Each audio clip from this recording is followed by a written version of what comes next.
BNP শুধুমাত্র ক্ষমতায় যাওয়ার জন্য, মেজরিটি পাওয়ার জন্য, ভোটে জেতার জন্য গণভোটে হ্যাঁ পক্ষ নিয়েছিল 11 ডিসেম্বর। মানে এই বাস্তবায়ন আদেশটি জারি করবার প্রায় 1 মাস পরে তফসিল ঘোষণা করা হয়েছে, তারপর নির্বাচনের ডামাডোল শুরু হয়েছে এবং সেই বাস্তবায়ন আদেশে স্পষ্ট করে গণভোট কিভাবে হবে, গণভোটে কয়টি প্রশ্ন থাকবে, গণভোটে কি কি প্রশ্ন থাকবে সবকিছু স্পষ্ট করে বলা ছিল। আপনি তারেক রহমান বলেন, সালাউদ্দিন আহমেদ বলেন, সবাই নিশ্চয়ই সে আদেশ বাস্তবায়ন আদেশটি দেখেছে, তারা সেটি পড়েছে। গণভোট কয়টি প্রশ্নের ভিত্তিতে হবে এবং কি কি প্রশ্ন থাকবে সেটি তারা 3 ঘন্টা নয় 1 মাস বসে দেখার সুযোগ পেয়েছে এবং 1 মাস বসে তারা দেখেছে সেই বাস্তবায়ন আদেশে গণভোটের কথা বলা আছে। তারা দেখবার সুযোগ পেয়েছে যে এখানে সংবিধান সংস্কার পরিষদ বলতে একটা জিনিসের কথা বলা আছে। তারা 1 মাস বসে দেখার সুযোগ পেয়েছিল যেখানে একটা দ্বিতীয় শপথের কথা বলা আছে, যেটি সংবিধান সংস্কার পরিষদের শপথ হবে। এই 1 মাস বসে দেখার পরে তারা কি করলেন, তারা যখন ভোট চাইতে নামলেন তখন তারেক রহমান রংপুরে গিয়ে, সালাউদ্দিন আহমেদ কক্সবাজারে গিয়ে বললেন যে দয়া করে গণভোটে হ্যাঁ দিন। ছাত্রদলের ভাইরাও একই প্রচারণা করলেন যে আমরা গণভোটে হ্যাঁ পক্ষে আছি। 12ই ফেব্রুয়ারি নির্বাচনের দিন তারা ব্যালটের ছবি তুলে ফেসবুকে দিলেন যে তারা সবাই গণভোটে হ্যাঁ দিচ্ছেন। এই সব কিছু জেনে শুনে তারেক রহমান গণভোটে হ্যাঁ দিতে বলার পরে যখন গণভোটে হ্যাঁ জয়যুক্ত হলো, এখন এসে আমরা বলছি যে এটা পুরো 3 ঘন্টা লেগেছে আমাদের, তার মানে জনগণেরও বেশি সময় লেগেছে। এবং সালাউদ্দিন আহমেদ বলছেন এই বাস্তবায়ন আদেশ যেটি আছে সেটি অন্তর্বর্তীকালীন সরকারের অন্তহীন প্রতারণা। মানে 1 মাস বসে তারা প্রতারিত হয়েছে, 1 মাসে টের পান নাই যেটা অন্তহীন প্রতারণা। 1 মাসে টের পান নাই এবং তারা আবার টের না পেয়ে প্রতারিত হয়ে 1 মাস পরে গিয়ে আবার গণভোটে হ্যাঁ ভোট চাইছেন, এখন এসে বলছেন এটা প্রতারণা। তার মানে এইটা অন্তর্বর্তীকালীন সরকারের প্রতারণা নয়, এটা বিএনপির মিথ্যা। বিএনপি শুধুমাত্র ক্ষমতায় যাওয়ার জন্য, মেজরিটি পাওয়ার জন্য, ভোটে জেতার জন্য গণভোটে হ্যাঁ পক্ষ নিয়েছিল। এটা মিথ্যার আশ্রয় নিয়ে বিএনপি সরকারে এসেছে, বিএনপি ক্ষমতায় এসে মেজরিটি পেয়েছে। 2/3 মেজরিটির কথা শোনা যায়, 213 আসনের কথা শোনা যায়। এই 213 আসন এসেছে মিথ্যার বলে। যদি তারেক রহমান গণভোটে হ্যাঁ ভোট না চাইতো, বিএনপি থেকে মানুষ মুখ ফিরিয়ে নিত। শুধুমাত্র মানুষের ভোট পাওয়ার জন্য মানুষকে মিথ্যা বলে, মানুষকে প্রতারিত করে বিএনপি ক্ষমতায় এসেছে।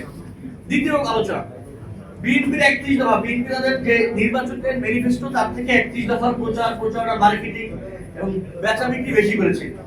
31 দফার প্রথম দফায় বলছেন সংবিধান সংস্কার পরিষদ, সংবিধান সংস্কার কমিশন, এবং এটা বলছেন আরো বিগত কয়েক বছর ধরে।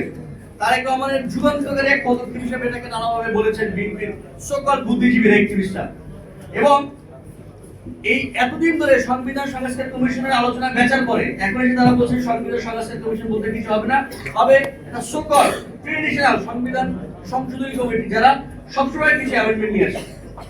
কারণ এই যে আপনারা দীর্ঘদিন ধরে মানুষকে বললেন যে আমরা সংবিধান সংস্কার কমিশন করবো এবং মানুষ আপনাদেরকে এই 31 দফা ধরে ভোট দিল, আপনারা তার মানে মানুষের কাছে আরেকটা মিথ্যা বলেছেন এবং সেই মিথ্যা বলে আপনারা 31 দফা বেচার কি করে ক্ষমতায় এসেছেন।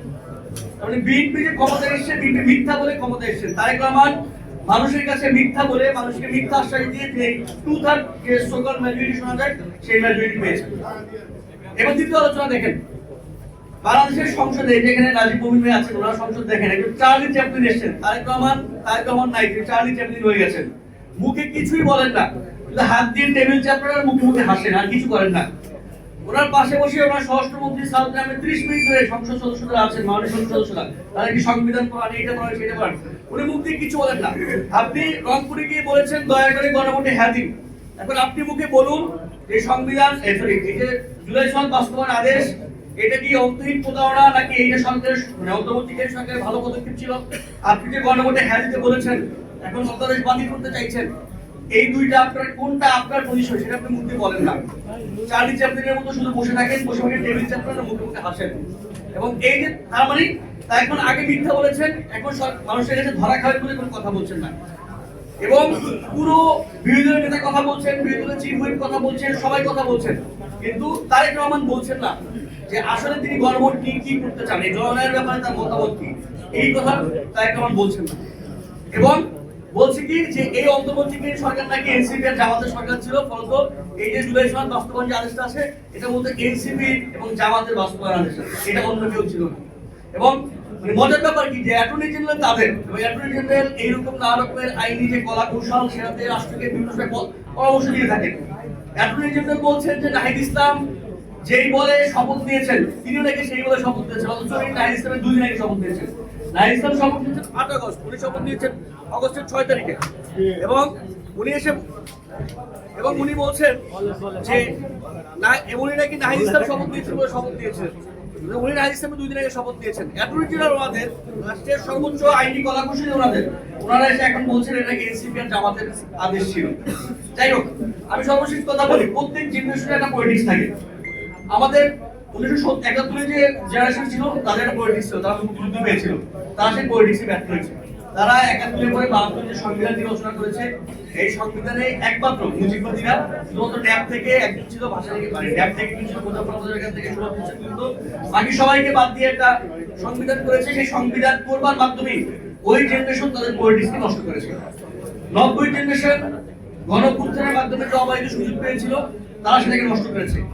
আমরা এই জেনারেশনের যারা আছি, আমরা এই প্রজন্মের যারা আছি, আমাদের সামনে এই জুলাই 2000 শহীদের রক্ত, হাজার হাজার মানুষের বন্ধুত্ব আমাদের সামনে একটা পথ খুলে দিয়েছে, রাস্তা খুলে দিয়েছে, একটা এই জেনারেশনের একটা লড়াইয়ের পথ উন্মুক্ত করে দিয়েছে। এবং আমি নিশ্চিত ছাত্রদল এই লড়াইটা করতে পারবে না। ছাত্রদলকে দিয়ে এই জেনারেশনের পলিটিক্সটা হবে না, কারণ ছাত্রদল অলরেডি বিএনপির এই পজিশনে পথ দিয়েছে। আমিনুল ইসলাম খান ভাই বিএনপির 31 দফা টপ টপ টপ করে সব মুখস্থ করে বলেন, কিন্তু আমরা প্রথম আমরা ভুলে যাব যে এখানে সংবিধান সংস্কার কমিশনের কথা বলা আছে।